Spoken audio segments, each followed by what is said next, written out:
Welcome to the Carl B. Phillips Show, hosted by gospel music industry veteran, recording artist, songwriter, producer, radio announcer, and actor, Carl B. Phillips.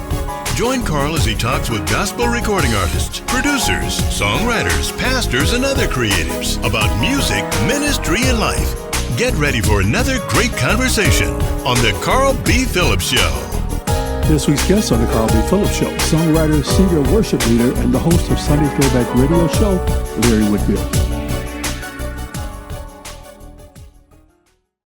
Welcome to the Carl B. Phillips Show.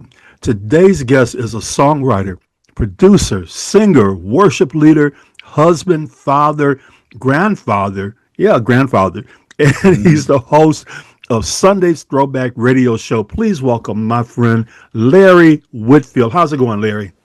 Blessings to you, sir, man. It is so good to see you, as always. It's good to see you doing what you do, man, and you've been doing it very well for a number of years. So God bless you. Thank you for inviting me. Oh, my pleasure.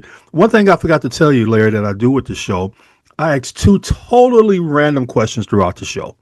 Oh, boy. So your first random question, if you could instantly become an expert in something, what would it be? Oh boy, if I could instantly an expert in something, mastering how to play. Okay. Like playing like my brother Tommy. Absolutely.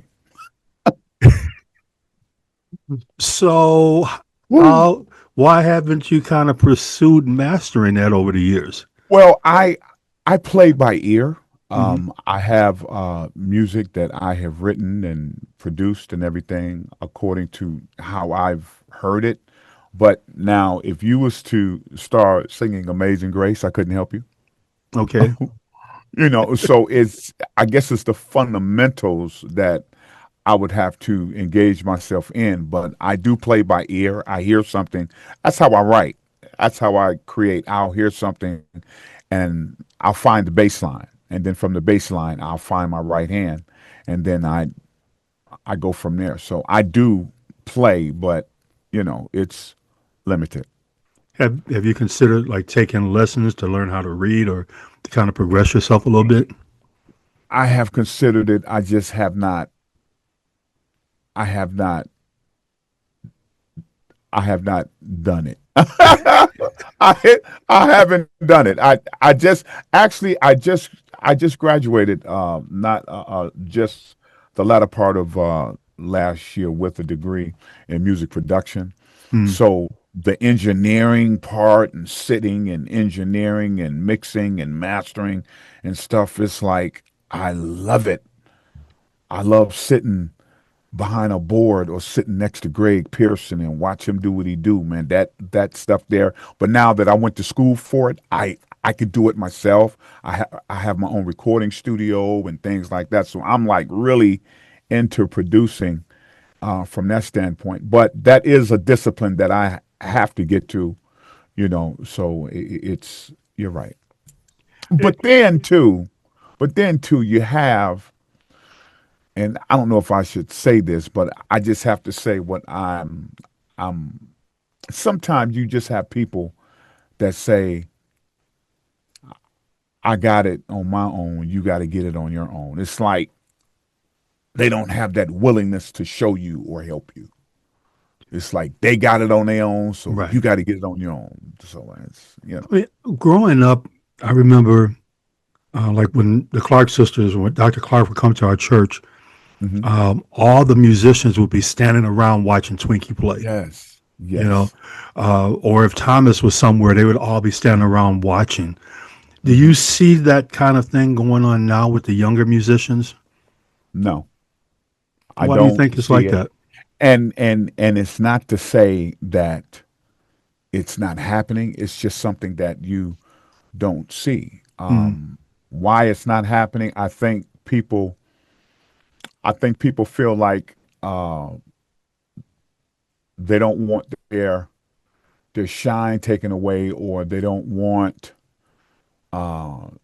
something taken from them. If music is a universal language, then you have to know that there's plenty out there to talk. Right. There's plenty of music out there to talk. So to even feel that if I show this person this, then he's gonna, you know, whatever happened to leaders cultivate leaders? Sometimes I You think know? our generation, the boomer generation, Mhm. sometimes I feel like we haven't mentored the generation coming behind us. You're right. You I know, agree. like you said, I got it, you get it on your own. But I think, Hmm. Larry, it's important that we mentor this next generation, We have to. because if We if have we to. if we don't, when we're off the scene, we're not available to. There's no one available to teach them all the things that we know. Right. But now here lies the, I don't want to call it a problem, but I'll say it's a challenge because this is what I've heard from people, and I don't want to say any names, but this is just a general conversation. You have your people that are full of wisdom, that are full of foundational gifts, that Mm, is willing to share, that is willing to share, but you have this generation that's not willing to listen. mm, And if you're not willing to listen, then the older generation say, "Well, you don't want to hear me, then I don't have anything else. I don't I don't have anything to say because they're not going to listen anyway." right. Well, if we stop talking to our children, if I stop talking to my biological child because they didn't listen at that particular time and I just stopped talking, or what if God stopped talking to us? Right. You know what I'm saying? What kind of condition would we be in? The Holy Spirit is always encouraging. He's always saying something to us, even when we don't listen. You know what I'm saying? And I think getting back to your question is, as fathers in the ministry, we have to continue to attempt to try and talk to this generation Right. because they may not listen now, but they may have heard what you said 5 years down the road of something you said 5 years ago. And that's when they need to hear it. That's why we never need to stop talking just because we feel like they're not listening. One of the things that I've learned, um, because we always say that they don't listen to us, Hmm. but a lot of times we don't take the time to listen to them. Right. And this generation, with all that they have, they want us to hear their side of the story. And I have to be Hmm. honest, it took me some time to get to that place in life Hmm. where I could step back and not have to tell you how to do things, but let me share with you how I did things. Let me have a conversation with you. Tell me how you're doing and how is it going.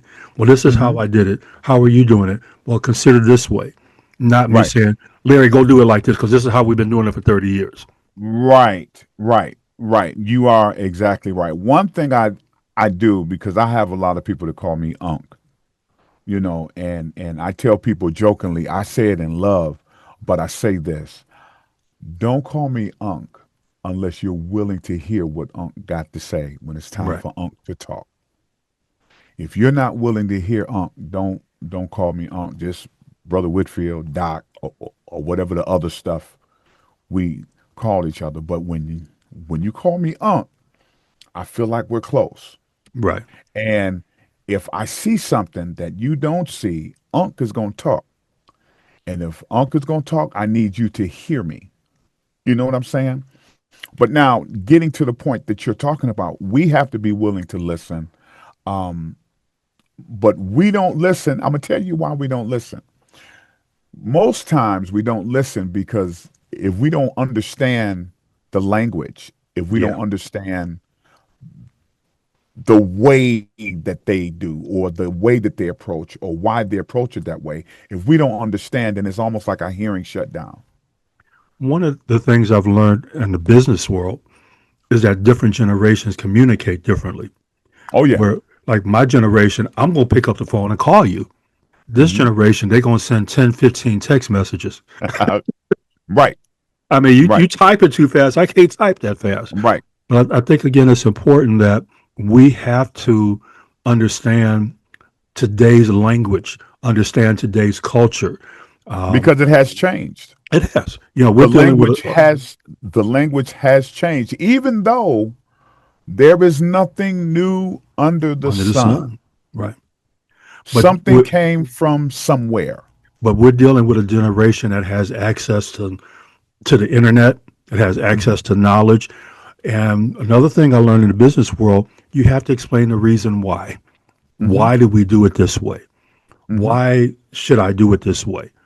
And again, a lot of times as boomers, we came up, you do as I say, that's it. I said, do Right. it, do it. Yes. Without the explanation of the why. Absolutely. So And I've learned to go give the ahead. why. Mhm. We did things this way because. Mhm. Yeah. Mhm. And everything that we did, and this is not taken away from our parents, grandfathers, and stuff like that.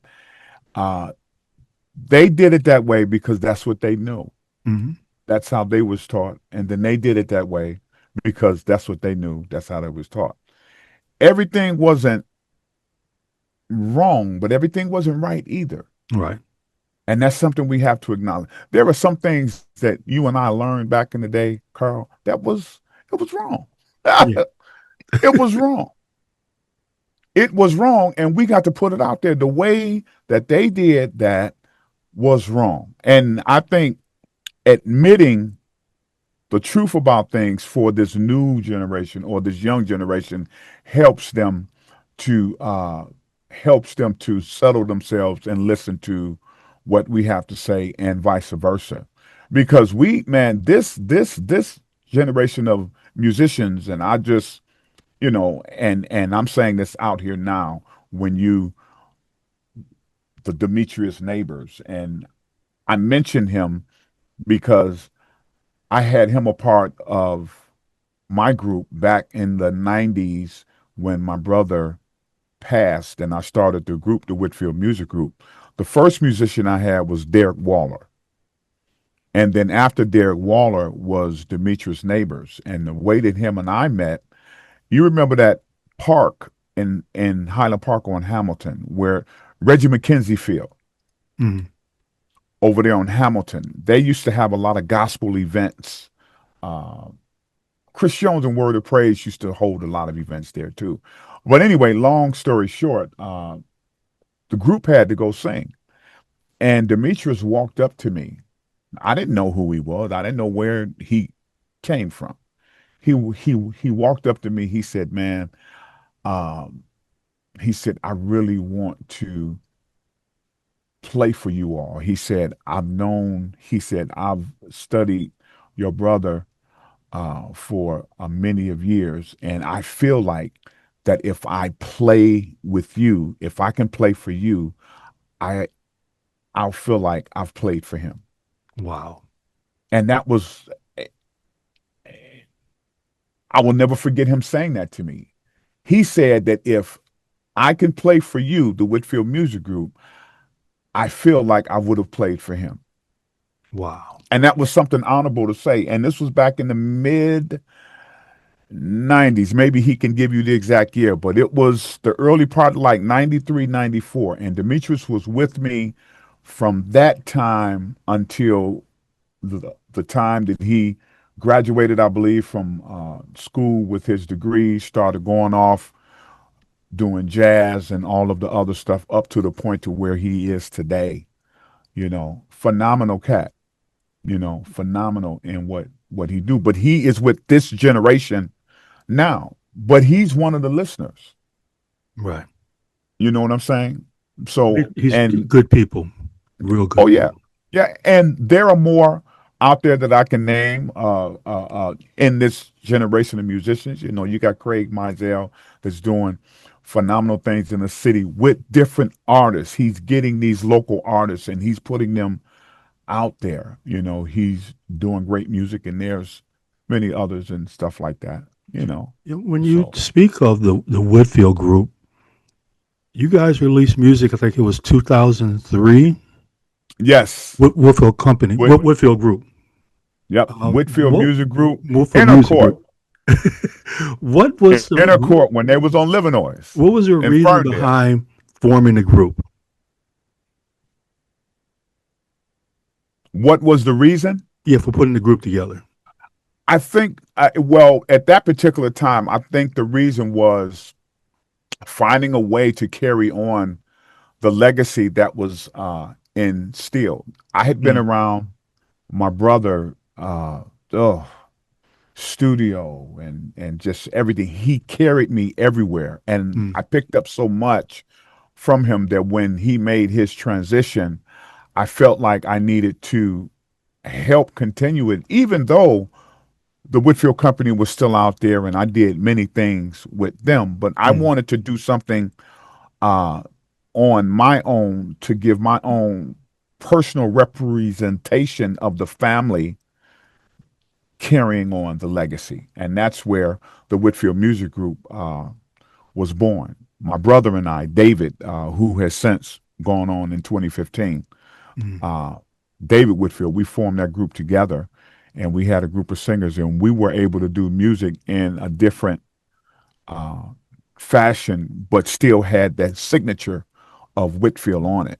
So it was just to help carry the legacy, along with the company. One thing I learned about mantles is that you can't hand a mantle to just one person. Right. Especially with the mantle that was as big that Tommy carried. You can't put that on one person's shoulders. Everybody carried Tommy's mantle.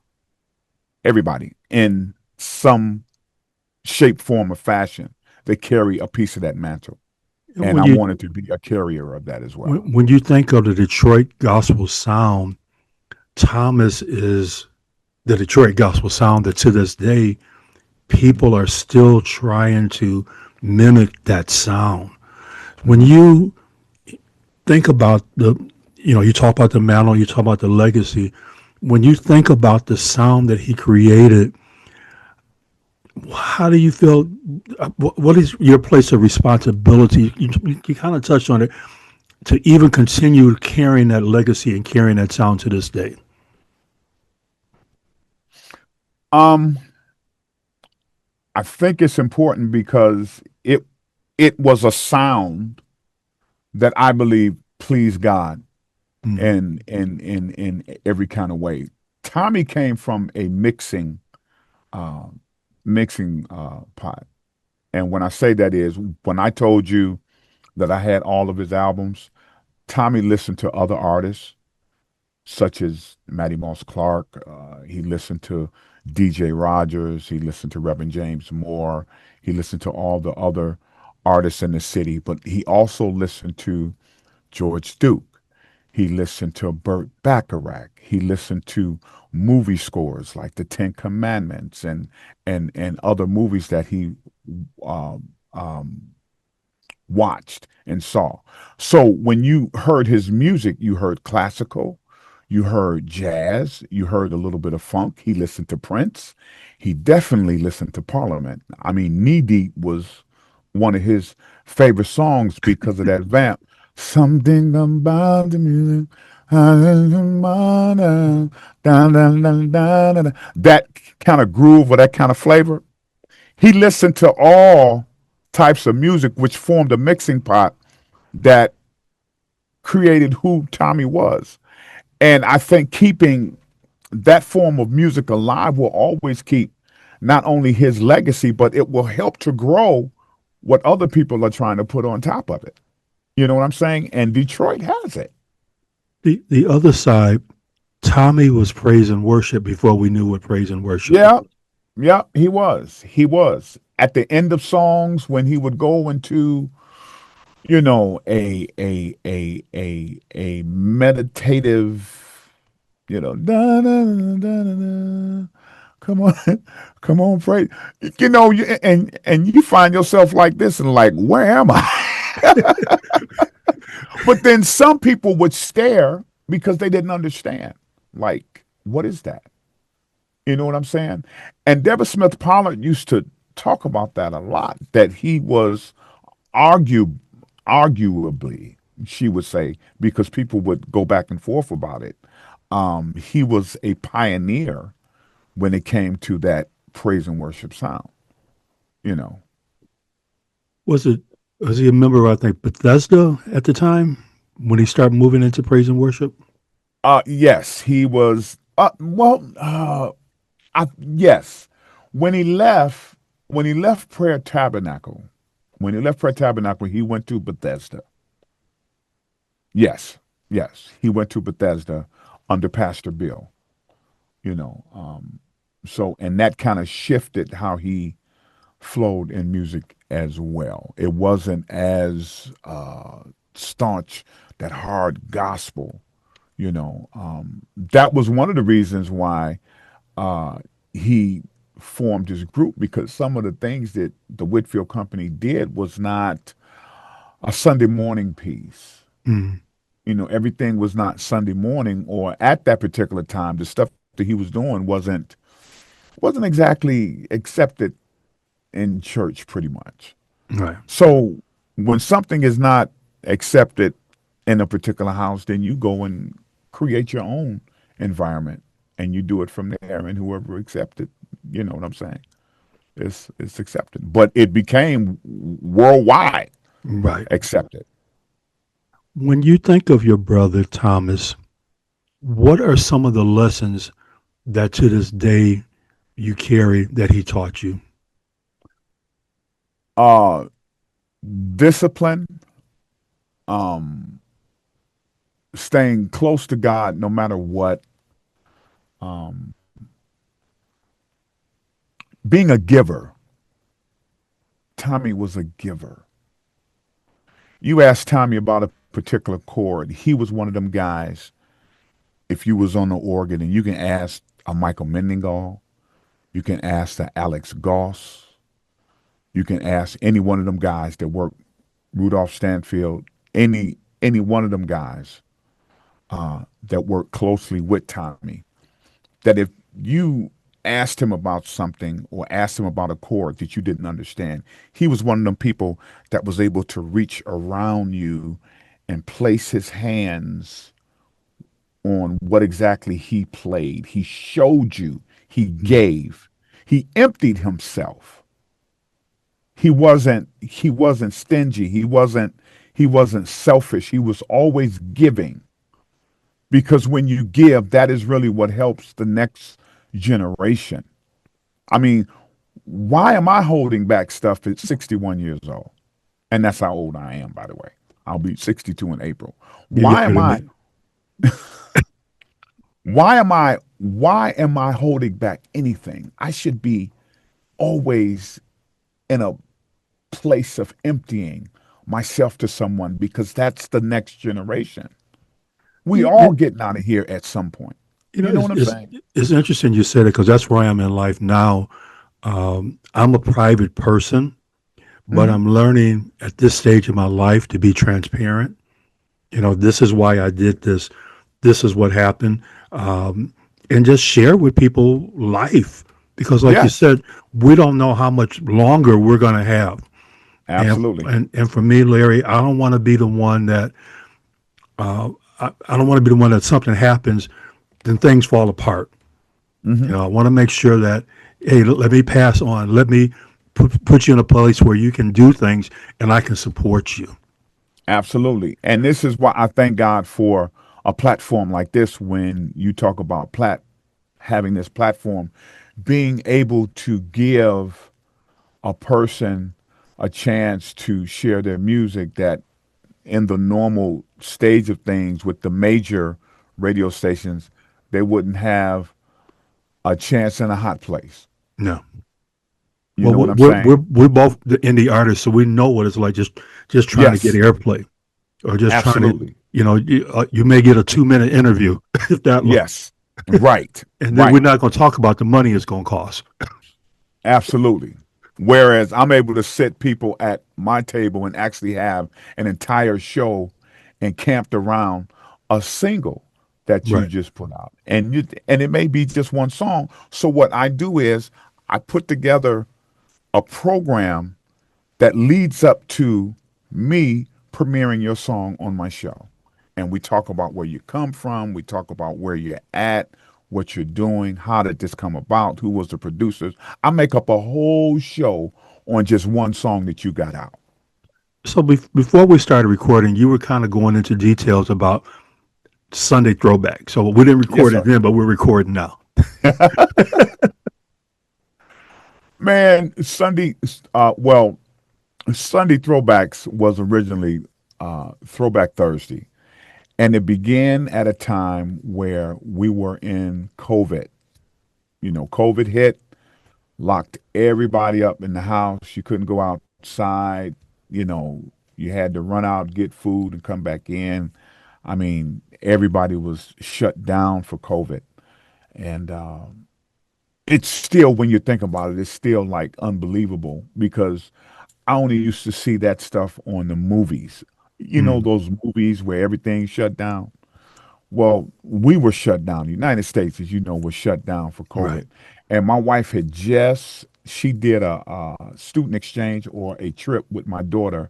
She went to Paris for 2 weeks. It was a student exchange type thing.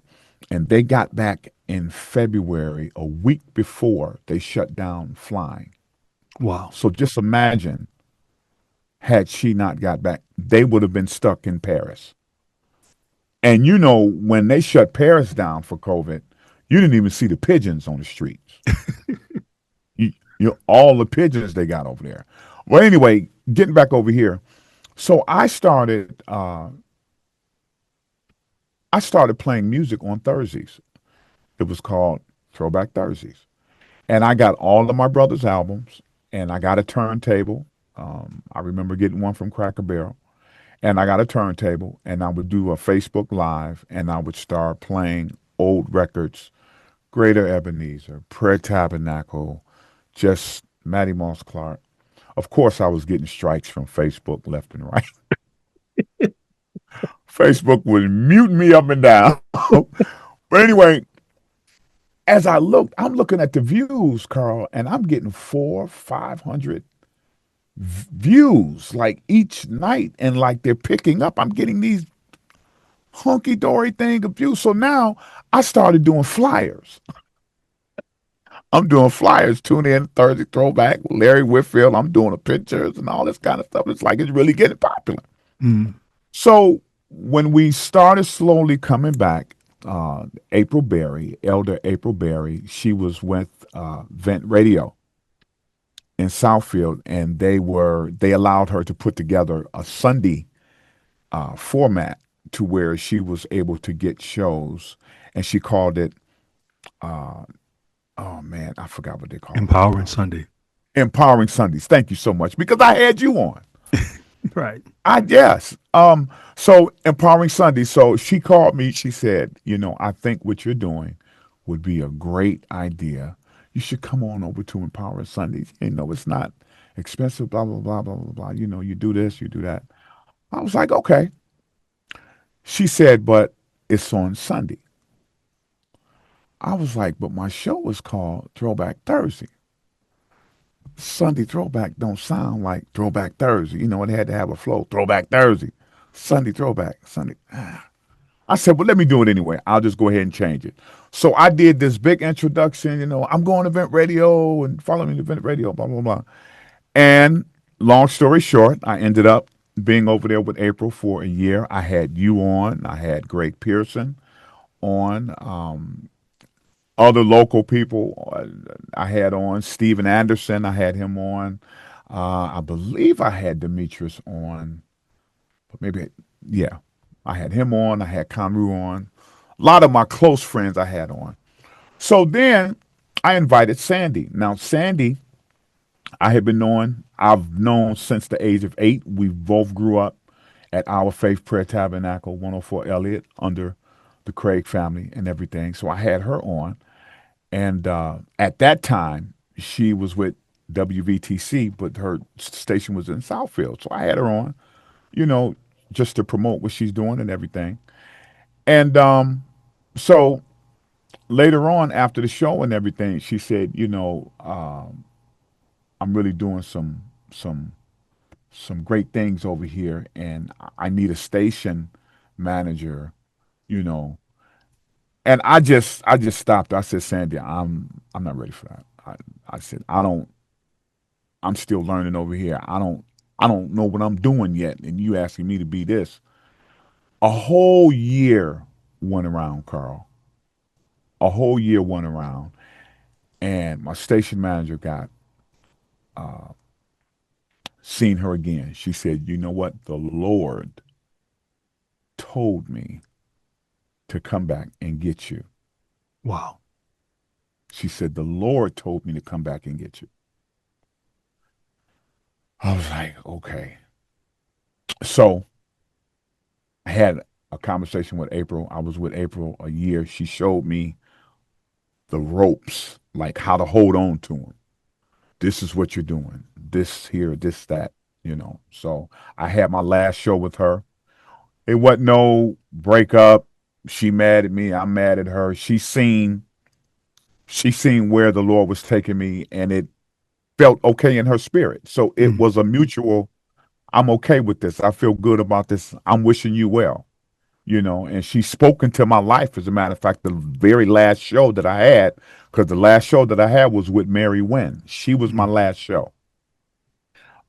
So from there, I went on over to Sandy, and she said, "I want to invest in you. I want to invest in what the Lord is doing with you, but I need you to help me build over here."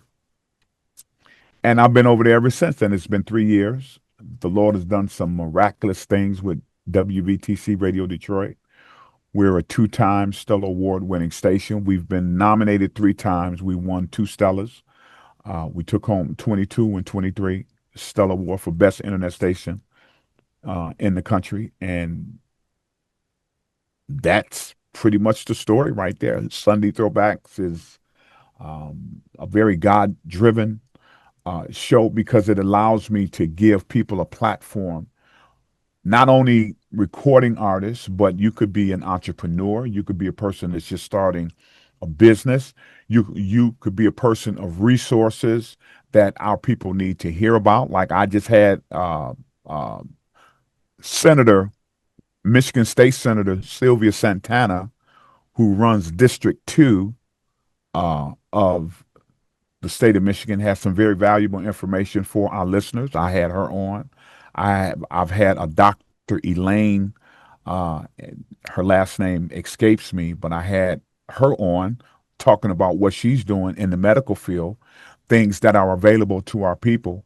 So it's not just music that I'm having on, but it's people of that statute. But the throwback part is I either have a throwback song that I'm playing, or I may play Carl's first song that he did when he first recorded. It could be a throwback song. It could be a throwback moment. It could be something. It's something I'm throwing back throughout the course of that show. So that's really where the Sunday Throwback, I've been able to broaden and not get stuck in just playing music. It could be a throwback moment. It could be a throwback conversation. It could be a remember when.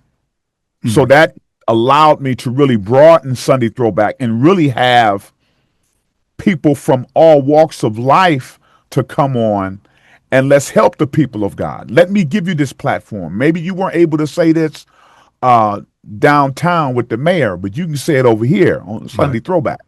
You know what I'm saying? And the Lord has done some marvelous things, man. He really have. I mean, and tonight, Ann Nesby, come on. Right, Ann Nesby. Ann Nesby, and the conversation that I had with her, people thought Ann Nesby was Sound of Blackness, and that wasn't the story. She was just working. She was just working to sing with them and got picked up by Jimmy Jam, Terry Lewis. But she continued on because Jimmy Jam and Terry Lewis said, that sound that you have, they need to have that. Right. So let's do this together, but we're going to do some individual projects with you as well. But let's keep you with Sound of Blackness because y'all together is fire. That's magic. Earlier you talked about your wife and your daughter. Mm-hmm. How did you and your wife, Stacey, meet? Oh, wow. We met at Mount Zion, New Covenant Baptist Church under Bishop Charles L. Middleton Sr. at the time. We met, and long story short, she was on the praise team. She's always been a leader on the praise team. And if I can put it this way, what really uh, what really caught my attention about her, besides her being beautiful and everything, was the fact that she was a worshiper. Mm. You know what I'm saying? She would just get lost in God. And that was something that just really intrigued me. And I knew that I needed that. I needed that balance. You know what I'm saying? So that's what really caught my eye about her. And the way that the way that I literally met her, I found out what car she was driving in the parking lot, and I blocked her in. You got game. I blocked her in. Yeah, I blocked her in. So she had to see, who was this blocking me?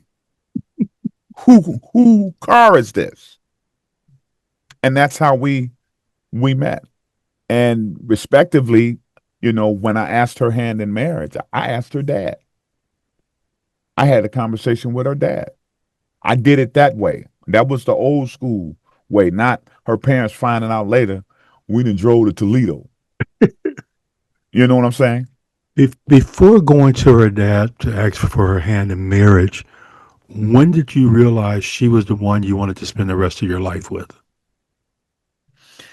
Well, I've always learned from my pastor, and my current pastor now that I've been with 13, 14 years, but this is something that I was doing, but I didn't have a name for it. When you date, you're collecting data.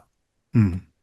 You're collecting data about that person. Everything. That's the whole purpose of going out. It's not to do the stuff that folks be trying to do. I'm going out because I'm trying to do this, I'm collecting data. I want to know how she eat, how she talks, her mannerisms, everything. You're collecting all this data because you're trying to determine if you want to spend the rest of your life with this person, can you handle all that you're seeing? Mm. You're collecting data. And I collected enough data, Carl, to say this is the one. And the Lord confirmed with me because I broke up with her. I broke up with her because I wasn't ready for like that really serious commitment. I wasn't ready. It's not that I still wanted to see other people. I just wasn't ready. I still wanted to be by myself. Mm. And when I broke up with her, Charles Curry, you know Charles Curry? Mm. Yeah. See, I can be transparent about this, and they can tell you the same thing. His wife, Lasante, we were all in Mount Zion. His wife, Lasante, walked up to me one Sunday, and she said, do you really think that you shouldn't be with her anymore? And that was like the Holy Spirit walking up to me and saying, is this something that you really want to do? Is that something, do you really want to break up with her and not be with her anymore? And I was like, no. No. Let me go back before I lose this precious gift. So I went back and made things right. Now she made me work. But that's how I knew that she was for me. The Lord had her for me, and we've been married going on 26 years in April. I was stalking your Facebook, your Instagram. I always do that when I interview somebody. And I'm going to read a quote that you said on Mother's Day. To one of the most phenomenal mothers on the planet, this incredible woman right here is a shining example of unconditional love and devotion, a nurturer to her children, and an unwavering intercessor for them like nothing I've ever witnessed. What has partnering with Stacey to raise a family meant to you? Oh man, it's everything. I mean, I have a daughter right now is on her way to college, and she's the last one out of the nest, man. We have raised three beautiful girls. We got one that went off to college, graduated from Kentucky State. She's doing her thing. She's a special ed teacher in the Oak Park School District. Have another one that's a sophomore at Bowling Green, and we have another one that just accepted the PLA program, and she's going to Bowling Green, so she's going to be up there with her sister. And just the fact that we balance each other, now one of them can run to me after running to her about anything. We've never worked like that. It was always, what did your mother say?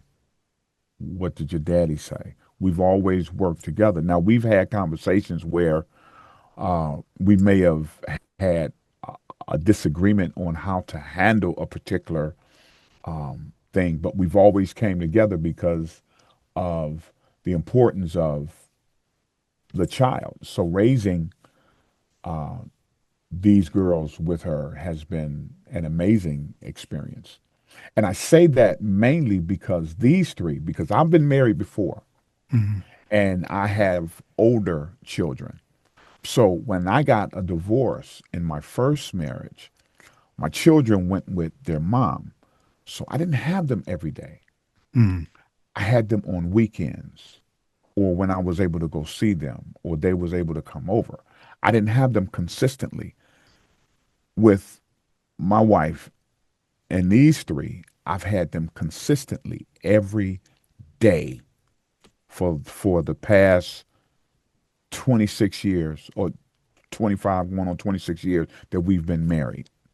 And that has been different for me because of my first marriage. You know, I got a divorce, or we divorced, and my children went with their mom.